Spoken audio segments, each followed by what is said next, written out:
Hi, Karen. I'm thrilled to see you, and I'm very excited for our listeners to hear this week's episode. Katie, it is always wonderful to see you, as I always say. And this episode was so I didn't realize how much I needed this episode until it happened. Yes, I love what you were saying right before we hit record, which was this is a perspective episode. Like it gave me perspective for sure, and you were mentioning that too. Yes, like it is not holiday themed, Nope, no, no, no, listeners. no, no, no, no. The perspective though is if you are someone who has trouble with the holidays, a lot of us do. If you have trouble with the holidays, if you struggle during the holidays, this, what you were about to hear, will give you some perspective about, like, oh, okay.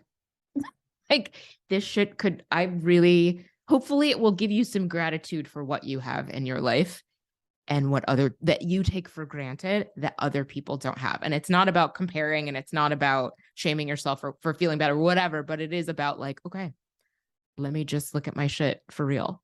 Yes, yes. And also talking about like what's important and why certain causes are so important. And like, I'm just why it's so important to pay attention to different populations. This one, we're really talking about caring and supporting women who are incarcerated. And really what this entire conversation is it's talking to Nikki Weaver, the founder of On the Inside, which is a nonprofit that uses creativity and art and theater to connect with women, connect women on the inside and on the outside of prison through various creative modalities, namely different classes. There's Zoom classes that people who are not in prison can take that identify as female, who right now they might actually change that to more inclusive genders, but in the future. But also just talking about like different topics. Nikki and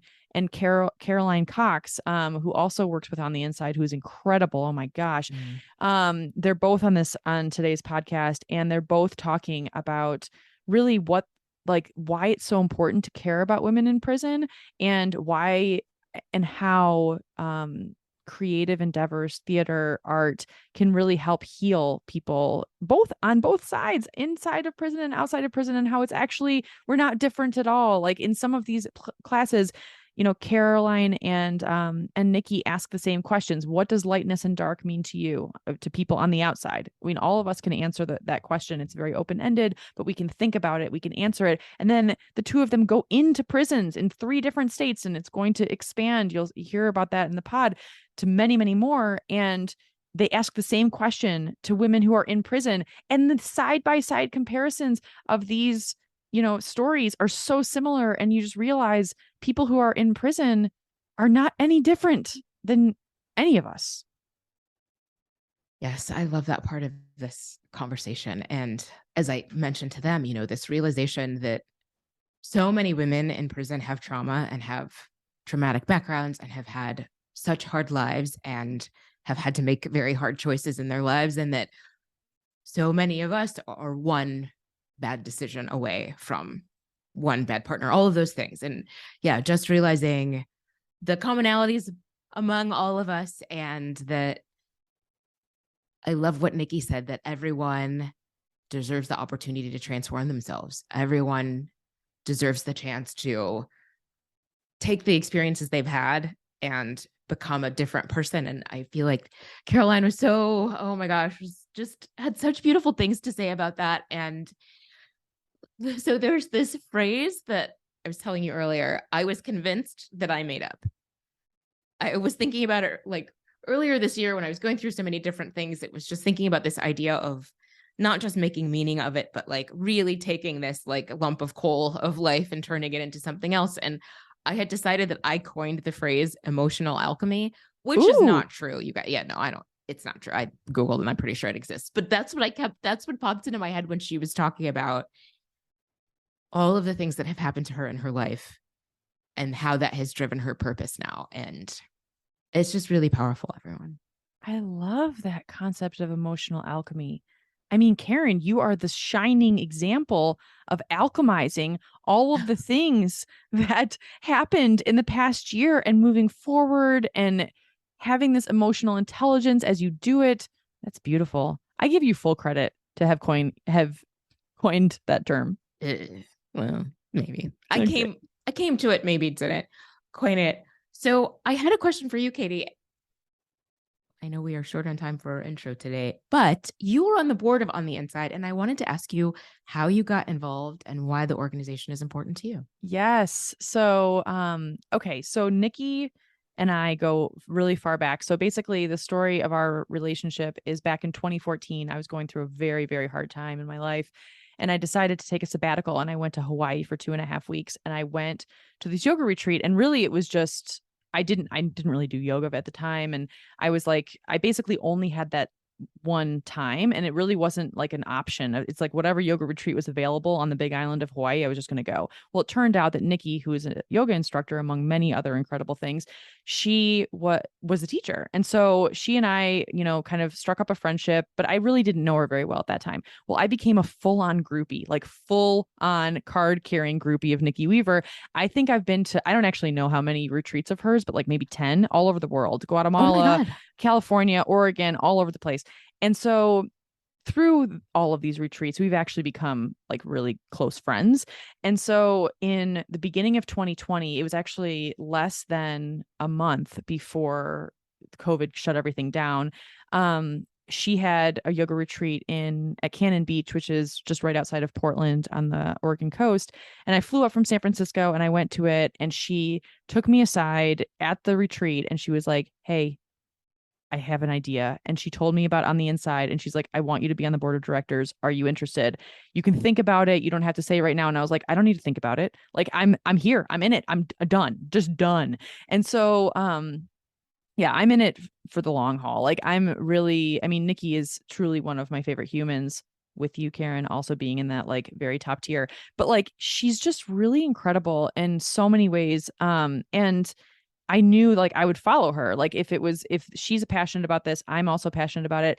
And to answer your question about why I'm passionate about helping people in prison, I've always been passionate about this. Like I've gone into many prisons as a journalist. Um, I have people close to me that it's like you said, you're only one decision away. And I feel very strongly that everyone deserves more than one chance. And I feel very, very strongly that people should not be labeled by their decision or their people should not be labeled by the worst thing they've ever done in their lives. And and there's so many people who are not in prison right now that like maybe have done things that they've gotten off on because of their privilege. And I just feel so strongly that that is a population that our society does not pay attention to, and that their stories matter, their lives matter. And it truly doesn't matter to me if they're in prison for 6 days or they're in there for life. Like I genuinely feel that everyone has a story that is worth something. So that's why I'm so passionate about it. Thank you.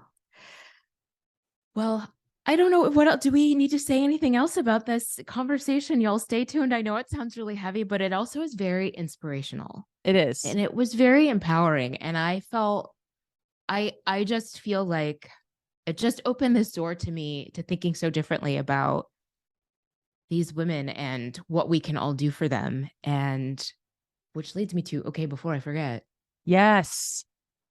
on the inside dot space, not .com or .org, but on the inside dot space, the top level, if you go to take action, there are some options for what you can do. And one of them is to donate. And I feel like donating to this program will help them expand it. And you will hear them talk so eloquently about the impact of this on the women they work with, on themselves, hopefully on all of you. Yes, yes, yes. On the inside dot space, click on the take action button and join us in supporting Nikki and Caroline's incredible work. Thank you, everybody, for listening. We hope you enjoy the show.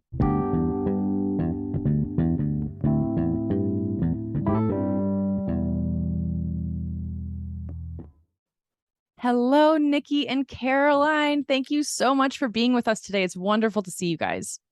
Hello. You too. I love your glasses. You and Karen are almost matching. We are very matchy in ways that we surprise ourselves all the time, actually. Would you say, It's Karen? very true. Yes. No, absolutely.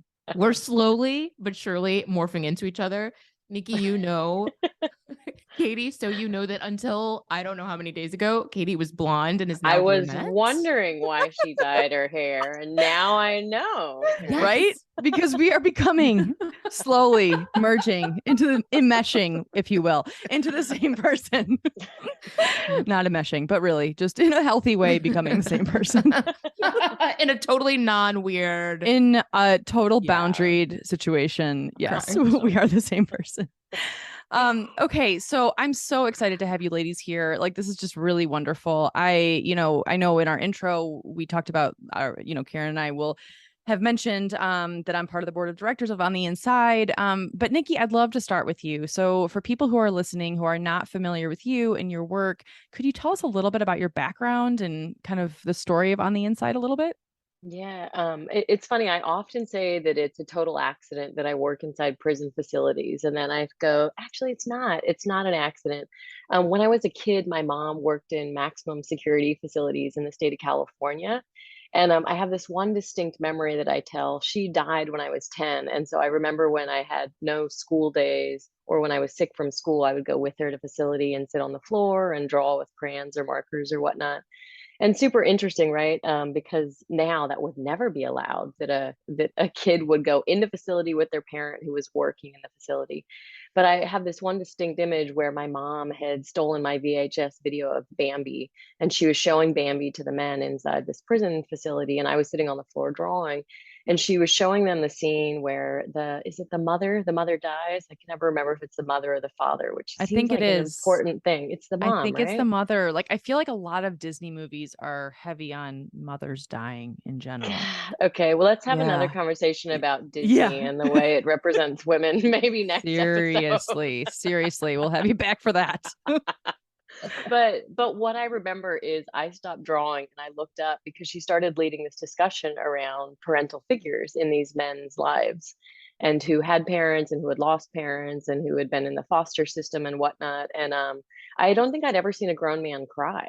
And the room erupted in tears and lots of deep conversations. And I don't know what my feelings were, but I remember it sort of being captivating that this was happening and that it was a result of a cartoon that was mine.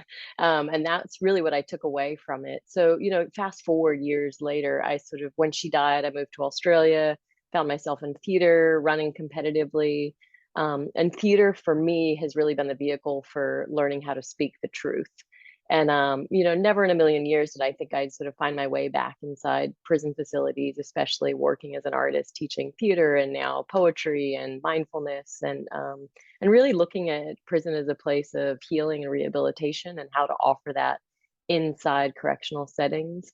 Um, but really, that's where it sort of began with my mom, I would say. And then I started working as an adult inside facility in 2018. And it was a woman that's serving a life sentence that is still one of our current students that turned to me one day and said, "It's not a mistake that you're sitting in this room. I hope you know that your mom is sitting in this room here with us." So that sort of, yeah, is my circle moment. I'll start there. That's beautiful. Thank you so much, Nikki. Oh, I just get chills. I love Mm, that. I love hearing people's why, mm, especially when it's so personal. And so, yeah. Caroline, can you do the same? How did you get here? So I got here with On the Inside while I was serving time at Coffee Creek Correctional Facility. Um, I was addicted to heroin and other drugs and committed a tremendous amount of crimes that led me in there. I was offered AIP, which is like a treatment program for early release. And while I was doing that, I did something I never thought I would do. I joined theater. Um, and while I was taking theaters when I originally met Nikki, I found out we were doing the 12th night. And Nikki and Carla Grant and her partner, um, they met us for one day, and then the very next time we seen them, we were told what our parts were, and I was given the character Viola.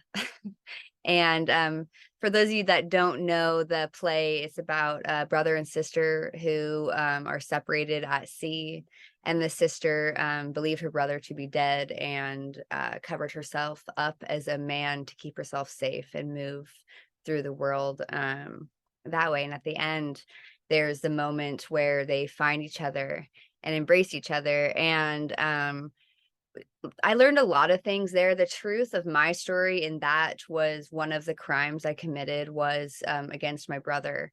So it really helped me kind of find a way to like reconnect and find a relationship that was lost through that. Also, of course, I have a lot of like self-worth issues. And so there is this line in the play that says, I am not what I am. And that really resonated with me because I never felt like a felon or a bad person. I was just very lost and trying to run from a lot of things and a lot of trauma. And fast forward, when I was released, I was very unaware of the effects that the process was having on my brain, but it really gave me some skills that I still use to this day and that fuel my every move. And it's a statement, I call it, do it anyway. And that's where even if it's hard or if it's going to take a longer time, I do it anyway. And I use those skills to, well, we'll talk more about that, but I use those skills to fight for my daughter through DHS and regain custody and to make my way in this world.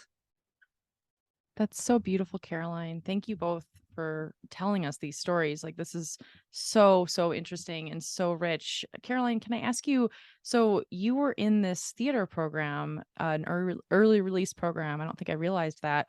And you met Nikki, but then you were released. And I think the part where you connected with Nikki, I would love to hear that from you or Nikki or both of you, just about how that reconnection happened, because Nikki, you had already started on the inside, right? Like, I think I like, in terms of a timeline, because I remember the part that I remember, Nikki, you telling me is that you can't actually establish a personal like connection with someone on the inside. Like, it's actually not allowed. Is that right? Or if you both can, whatever you have to say, that's really, I think it's fascinating. Yeah, true. As a teacher or a facilitator, you can't build personal relationships with inmates. If they're family of yours, you can continue to visit them while they're incarcerated. Carol could share more of that. But so, yeah, no contact. And there's often a 6-month window when somebody is released before you can make any kind of contact.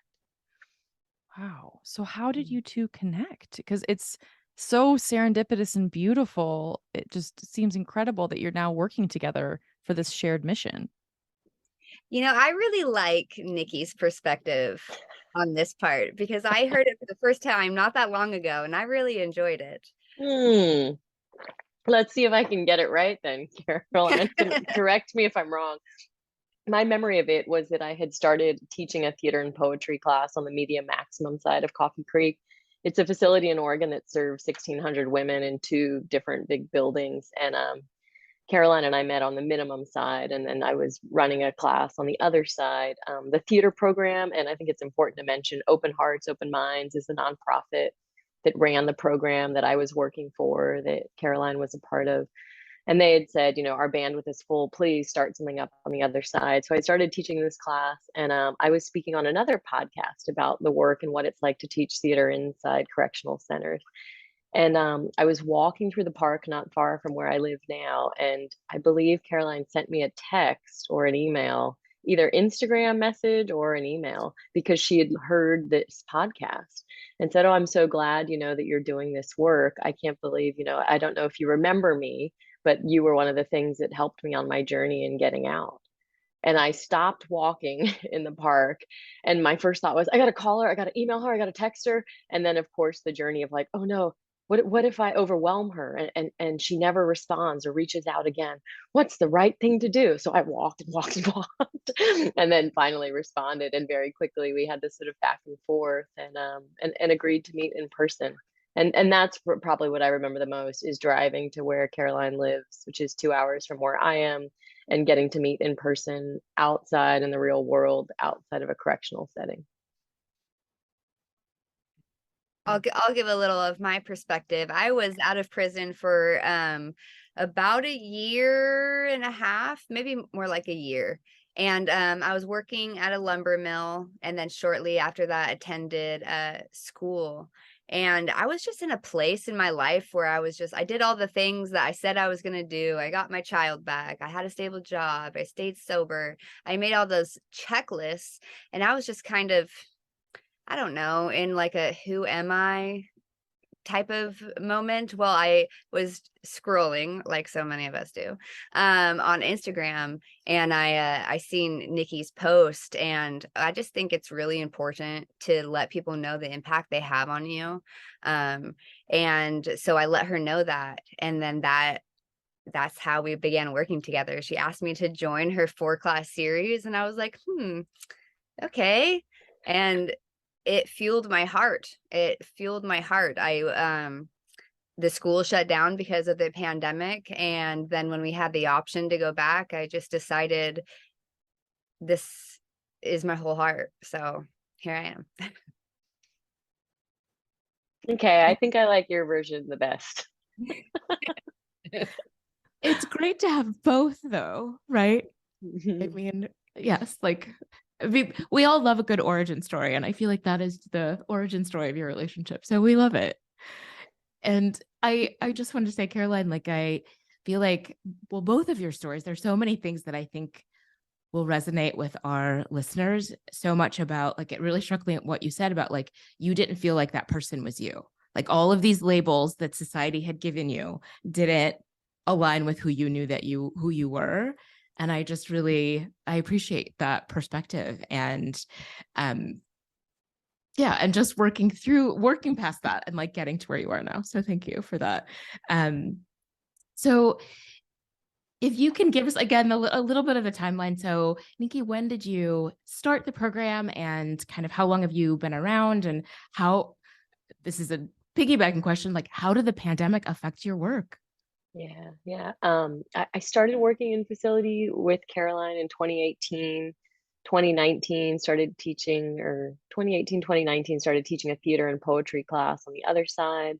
It was at the end of that year that a woman and her family who I was working with said, whatever's happening in the room, it's God's work. You got to do more of this. That sort of triggered me to turn it into a nonprofit. So I started work on that in 2019. 2020, we became an official nonprofit in the state of Oregon. Yeah, that was sort of where Carolyn and I began to start working together right around that time. I think Katie was part of one of the very first 4-class series, so it was a pretty new thing. And that was part of the pandemic sort of switch over, I'll say, is that it's a really interesting thing to work with clients that you actually can't contact once you leave the building. You can't email them, you can't text them. Um, there's really no way to connect with them. So you sort of offer whatever you can once a week in person, and then hope that they do some homework or think about it or whatnot. And so during the pandemic, the first month or so, that was really hard to figure out, how do we make contact when we can't be in the building? And who do we know there that will help carry our work forward? So we started this idea of a pen pal, kind of old school, where Caroline and I would put together a weekly creative newsletter, we called it, full of writing and poetry and artwork. And the women would respond to prompts, and they could snail mail us materials to a theater company nearby. And then we would respond back. So over the course of 2 years, that's what we did here in the state of Oregon. And it sort of led to us, as we kept getting more and more work, we sort of thought, what if it was a book project? And that's sort of what we called it for almost 2 years, the book project. And then when we started teaching this 4-class series on the outside, which Caroline and Katie both wrote and created work for, we decided that maybe the book project is actually women's stories, poetry, artwork that are in prison, and side by side women that are outside prison. so that you see Katie's story on Light and Darkness side by side, a woman who's serving a life sentence's story. So that's sort of what the book project became. And really, as that work started to build and take off, we just started to reach out to other states to say, like, is there a need for creative practices that offer healing and mindfulness? And so we reached out to Nebraska and Wyoming, and we've been working in those states for the last 2 years virtually. And then we've visited both of those facilities in person, Nebraska twice, Wyoming once. Yeah. That's just incredible. Thank you for explaining that, Nikki. I would love to dive deeper into the work itself. So for people who are thinking like, I want to do something, I want to get involved, can you talk about the classes? And so what are the differences in like how do the classes work for those who don't know on the outside, and then how do the classes work on the inside, and do you have to be someone who identifies as female to participate in the outside classes? Are they on Zoom? Like any of those types of understanding, that would be so great. Mhm. Do you want me to jump in here first, or Caroline, you want to jump Either in? one. Yeah, you both are great. Either one. I'll jump in. So it starts out on the outside. For the outside part, there's a 4-class series. And those are 4 different topics that we cover in those classes. And then you can move on from that into our monthly class. And that has a variety of topics. And on the inside, we have an 8-class series, and that's a little bit the same 4 classes that the outside has, but then there's an extended version that dives a little bit deeper, ancestry, sisterhood, connection, and showing up. Those are the 4 extra ones we have in there. And then we just started a monthly class for women who have completed that. So far we have had it is if you're women or woman identifying, then you can take the class. And we're looking into juvenile, so I'm not sure if that splits into if that would split into both genders there. That hasn't been discussed. And you want to take it from there? Yeah, sure. Now I'm getting like nervous. You're doing say, so great. You guys are doing, your ladies are doing amazing. Especially as genders become more fluid over the last few years, I'll say that it's a conversation we have often. You know, many students of ours inside have started identifying as they, them, or are transitioning. So it is something we're talking more and more about. Of on the outside, we've mostly been offering to women for the last couple of years, but how do we expand to they, thems, to somebody that's interested in taking the class that might be male too.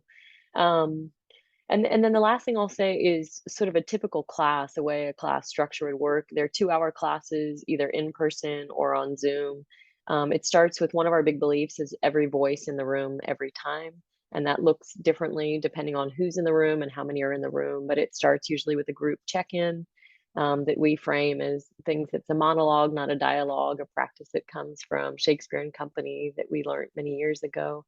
And then there's usually a theme for each class. The first class we start with is light and darkness. So we open up a conversation. What does that mean to you? What images do you get? Often a brainstorm that starts in the center of the space.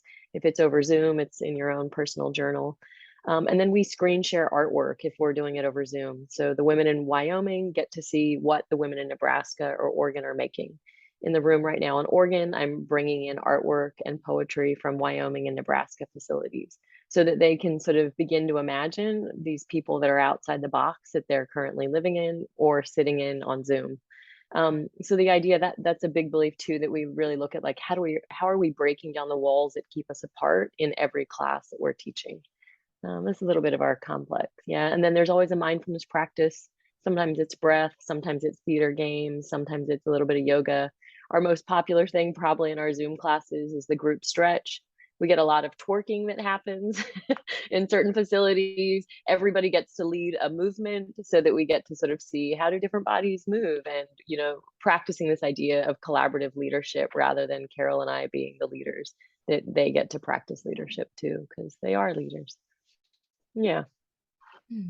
Thank you so much. I love the image of the twerking on Zoom, and that, yes, thank you for that. It's very vivid.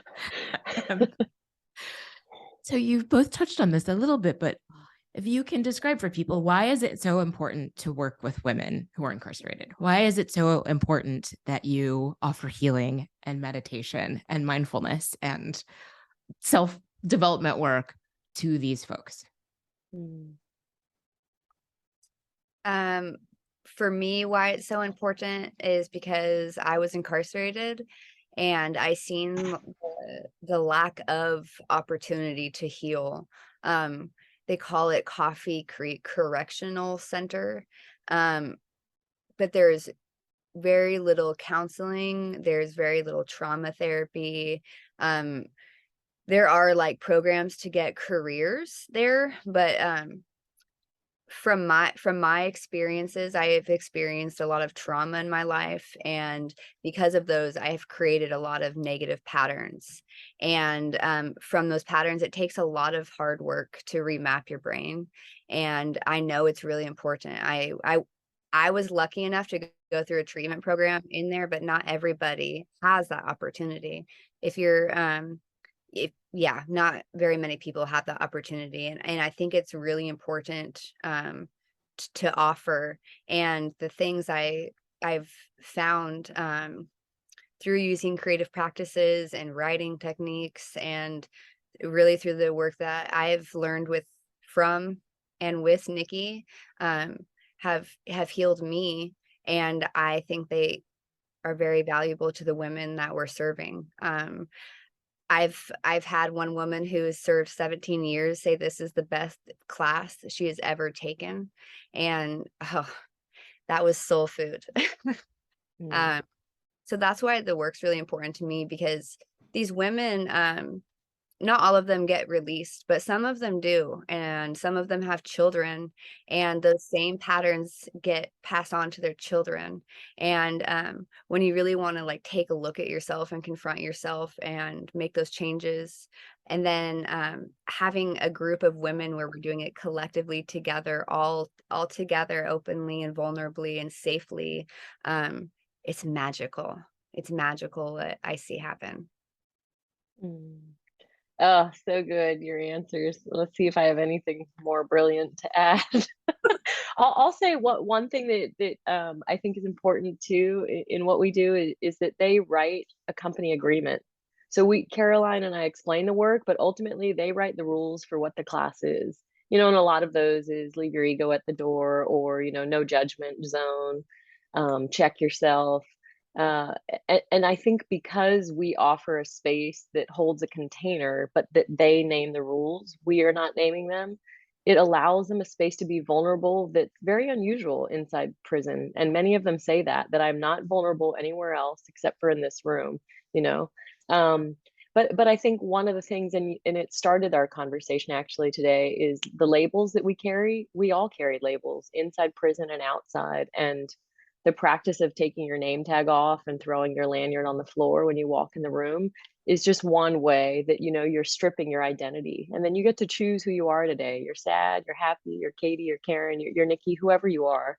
You get to choose that, and you get to state that in this idea of like every voice in the room every time. And that healing, we're all in need of healing, and that healing looks different for all of us. And I know for myself, in my own adolescent trauma, talk therapy was not the way for me. It was really movement. And so really looking at all of our classes of, are we offering movement? Are we offering a place where they can move their bodies a little bit? Are we offering a place where they can speak? Are we offering a place or space where they can draw or write? Because often we process things so differently, and all of those little pieces lead us towards healing. And moving our body today might mean that somebody says, you know what, I want to do more of that twerking this week. Could we do more of that, Nikki? Yeah. Or, hey, you did that mindfulness thing last week, and I did that on my cell bunk last night. I taught my roommate, my bunkie, how to breathe. So things come back to us, and then it helps Caroline and I learn how to lead better. And part of also, in terms of why should people care, is that we build communities inside prison and outside, and many of these women will be released into your communities. And don't you want to believe that you have bettered somebody else's journey towards healing, towards their life and your own at the same time? That's what I want to believe. And the last thing I'll say about that too is that in prison and in my own life, I practice sitting with myself. And when you're sitting in prison, you get a lot more time to do that. And at least me on the outside, I'm certainly envious of the alone time and the time that women get to process. And that while we're processing, sitting inside on a bunk bed or sitting outside in our life, those are all moments when we can be healing each other. So you should care. That's why people should care. Absolutely. You two are so incredible. Thank you for explaining that. I mean, it seems for me that like this is giving these women humanity back. Like it just that's what it feels like. It's just like you're giving them like a sense of you're a valued human in the world. I just feel like there's a general sense of, kind of society turning the other way when people think about, those people who are incarcerated. It's like, no, these people are, if they get out, if they don't, like they're all worthy of telling their stories of healing. I remember, I think it was last year when you two put on such an amazing webinar. Oh my gosh, with Bessel Vanderkirk, the author of Body Keeps a Score or Keeps the Score. And it was so moving to me. And I had my whole family watching it live. And I just remember there being this connection between art and theater and creativity and healing. And I think that that is something that is not always talked about in terms of like, I don't hear it in a lot of circles. It's like there's so much healing that can be, created through that. And Caroline, what you're saying in terms of the healing that you were feeling personally through, this program that you went through with Nikki, it's just, it like makes me tear up. It's like so incredible. I'd love to, talk a little bit about the prison system if we could, because I don't know. I personally am very passionate about this population, but I don't know that much. And so I would think that if I don't, a lot of people might not as well.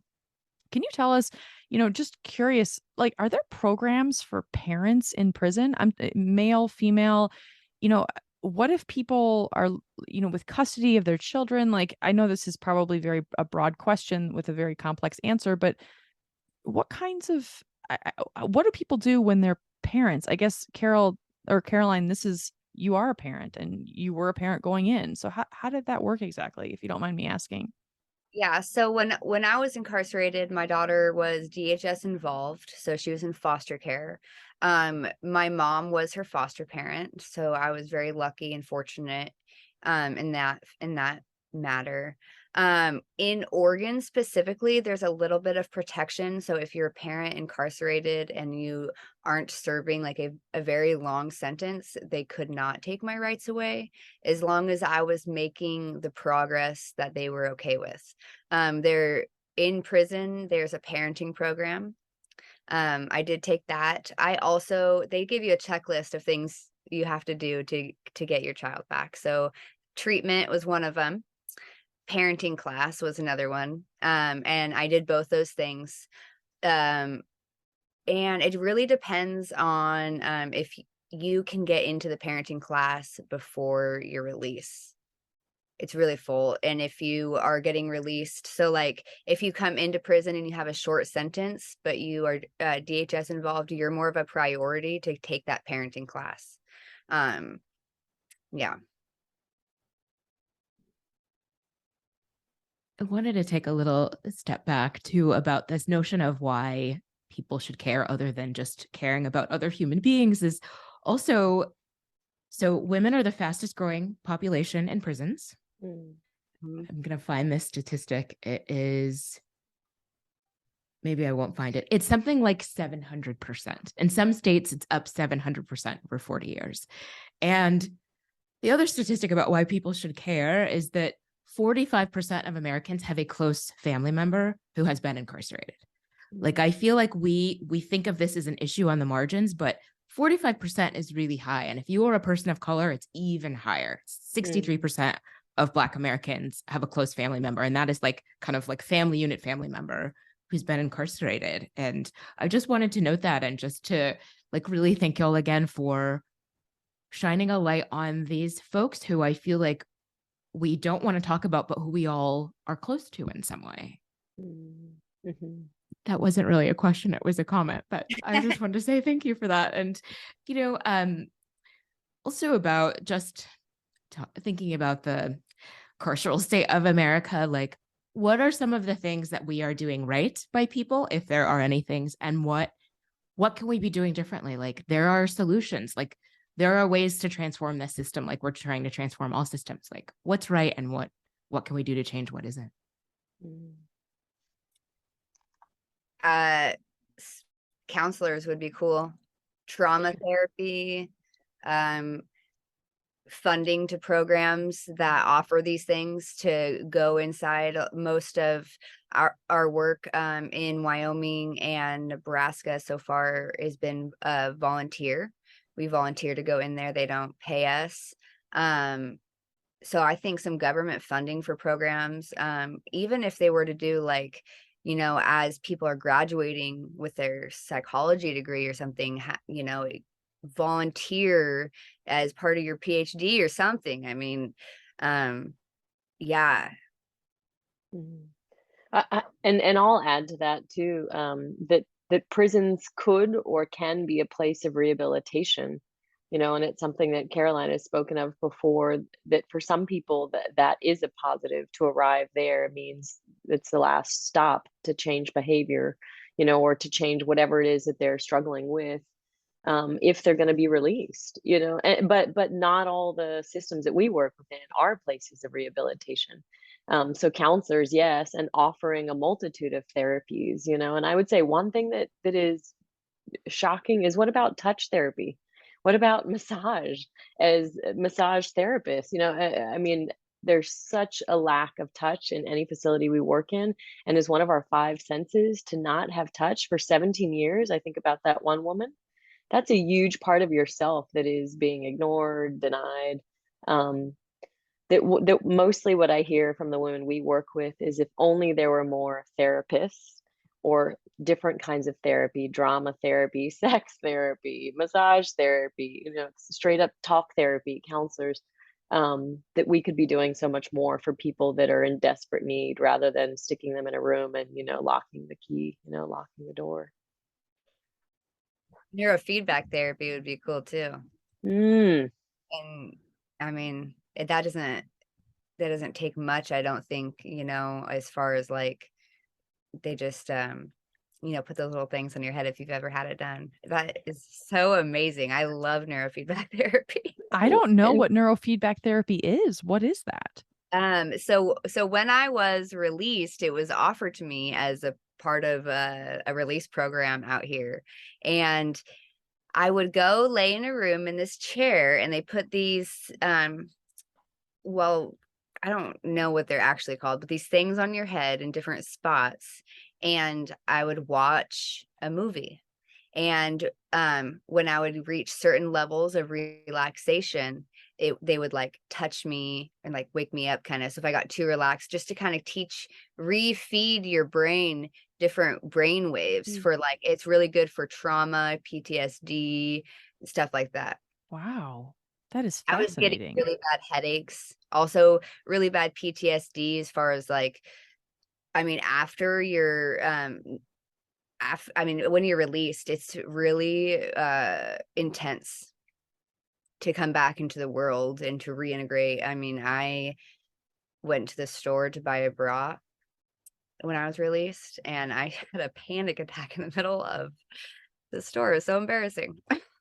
That's so understandable though, because it's like there were probably so many variables, different people, different colors, different energies, right? Yeah. Moving in a car to the store in itself, and then just being around so many people. A lot of people don't have like space. They don't care about like giving people space, but when you're incarcerated, you don't want people behind you. You want your own personal bubble, because you always have to make sure that you're safe yourself. Yeah. To always Wow. be on the lookout, and then come into a society where um they're just not thinking about that kind of thing. Well, and I was going to say, I mean, also the horrors of modern retail and how we treat women's bodies, I think a lot of people have panic attacks shopping for bras. Yes. I think like that is probably a universal phenomenon of like having to see your body and with the fluorescent lighting and the mirrors and the whole like, yeah, no, It's I true. can relate. Yeah. It's not a friendly experience in general. Mm-mm.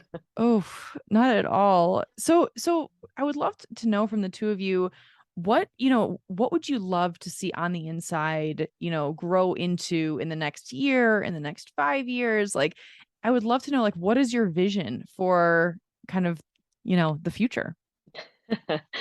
Caroline, you want to say this or you want me to? I know you're desperate here to say it. Go, go, go. Well, we've come up with a goal actually in this last week. It is so right now we're in 3 facilities. We want to be in 50 facilities in the next 5 years with 10 facilitators. That's the goal. And Hell yes, that's so exciting. and also to have more women who are felons being facilitators. That's also a goal. That's like the 5-year goal. And I'll say national and global, we're sort of poking around at both, wanting to be in more US facilities, but also expanding the work more globally and training women that were once incarcerated to be those leaders, to be those facilitators, and tag teaming them with somebody else that's on the outside too. Yeah, I think we're better when we work together, and we're better in teams, and it's always awesome for me to partner with Caroline because I have a small story of what my prison, sort of experience is, and Caroline has lived it, and so together we make a really awesome team as we work together. So it's what I'm interested in. I think it's the part of our conversation that we keep having of how do we do that, across the world. All right. I'm hooked. I'm in. Oh, go ahead. Sorry. All right. And more recently, I started a support group for women who have a criminal record, just because it's hard to be successful with a record in general. So I started a support group about 6 weeks ago. So just continuing that and just creating a support network for the women outside, and as they're released, the support network continues. So it's a full circle. And once they get invested, here we are and here we stay. Mm. Yes. Well, and I also love this idea. Oh my God, I just lost my thought. I was gonna say, I'll just go to my second thought, which was, all right, I'm hooked. I'm in.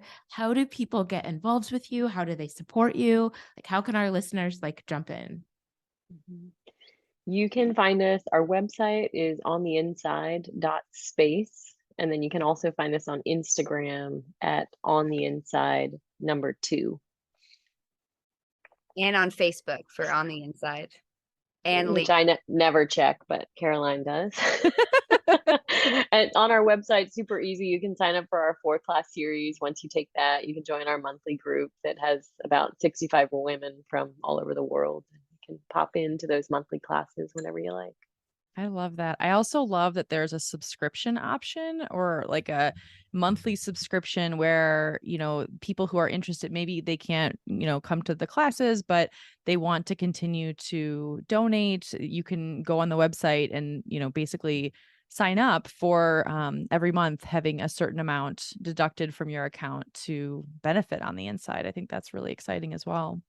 And I'll say that is so helpful, Katie, when those small donations like that come through, because for all of the classes that we teach inside, each woman gets a folder and they get pencils and they get supplies and all of that. As a small nonprofit that's growing, it's all money that's like coming out of our pockets. And especially when we're volunteering in Wyoming and Nebraska, trying to build that capacity and that funding, those little donations go a far, far way, long way. Totally. It's like $5 here, $5 there. I mean, if 3,000 people gave you $5, I mean, that would be amazing. Like, that's like, Okay. The first 3,000 people out there, we will forever love you and admire you.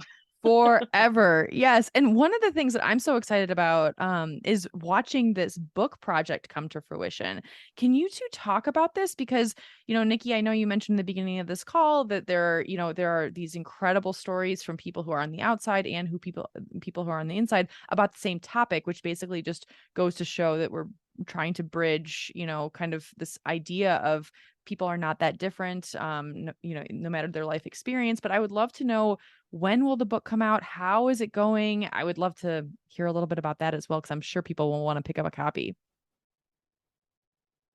Well, I was just right before this call registering on the KDP for the Kindle, creating our account for that. So very shortly. I'm in the finishing touches right now, editing the copy that what is it? The self-publishing company sent me. And as soon as that's in and all approved and updated, then that will be available. And you can follow our social media for the release date.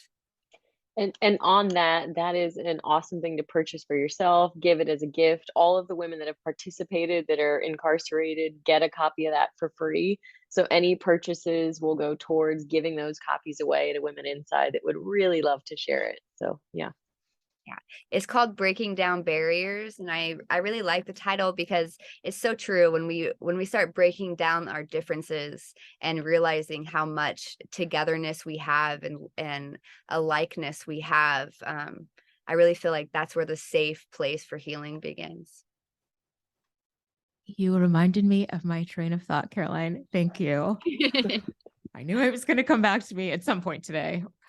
Old lady brain. So I was thinking about this idea of, and again, I don't have the stats in front of me, the high percentage of women who are incarcerated who have trauma, who have histories of childhood trauma, who have CPTSD, who have all of these things of addiction and all of these things they bring with them. And how many of us on the outside also have those things, and that we are all really one bad decision, one bad day, one bad boyfriend, one bad partner away from that.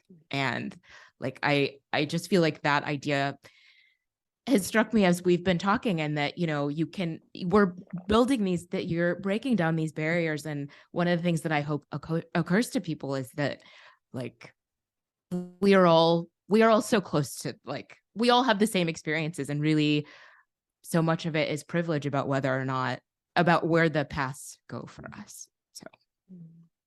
So true. Yeah, I think that's so profound, Karen. I mean, I think it's to not spend time othering anybody, like it's like we're all so connected. And I feel like being part of On the Inside is just reinforcing that, and reinforcing the power of storytelling, and reinforcing the power of just connecting. I think what you said, Nikki, earlier about touch. Oh my gosh. I mean, I have to ask, are you allowed, when you go into prisons, are you allowed to give hugs to the women that you work with? Oh, you're shaking your head. Wow. Okay. We No, snuck a few in while we were in person in Nebraska before we were told no. So here's, and each facility has different set of guidelines and rules, but just to mention this real briefly, if it's part of a class setting, it's allowed. Yeah. So there's different ways that we do like emotional awareness work, where women stand across from each other and look into each other's eyes, and they open their eyes and they touch very lightly with their pinky finger where they see Karen's pain. Lightest of touch, somewhere on the face or shoulders up. Once you've touched it, you take your step back. Karen touches my face, step back. It's all imaginatory. But of course, as soon as somebody puts a finger on where they believe you hold your pain, almost always tears start to flood. And then we shift it. Take a breath, close your eyes, shake your body. When you open your eyes, lightest of touch, pinky finger, somewhere on Karen's face where you see she holds her joy. Energy shifts, yeah? And so we drop them in deep and pull them up high. And so parts of that, I mean, that's profound to have somebody see you, but also touch you if you haven't been touched in 17 years. Yeah, so that's like one little piece of the work, right? When we're working in person, that happens. So we've found ways to slip it in. There's some facilities where we're not allowed to dance, so we don't call it twerking. We call it the group stretch. What kind of stretch is that today, Katie? Yeah, like, great. So we found ways to work in that way. And just to like go back down the road of what we were talking about a little bit of mistakes, change, believing that we've all made mistakes, that we all have the ability to change, and how in doing so, uh, we are normalizing almost what your podcast is here, that it is okay to not be okay. And thank goodness for that, to normalize our stories that we've either made up or that we've lived through, and to bring them to life in a room where we can talk about them, we can move into them, we can draw them, we can write about them, and then we can let them go. Yeah, or circle back to them. So, thank you for offering the space for us to just talk a little about what we're doing. I think it's so powerful. Karen, do you mind if I ask one quick question? No, go ahead. I would love to know how this work has affected both of you. Like, how do you stay positive, if that's the right word, or how do you keep going when you see that there's, an uphill, if that's how you feel, or how has this impacted the two of you over the past several years in terms of giving so much of yourself to just something that's so incredible?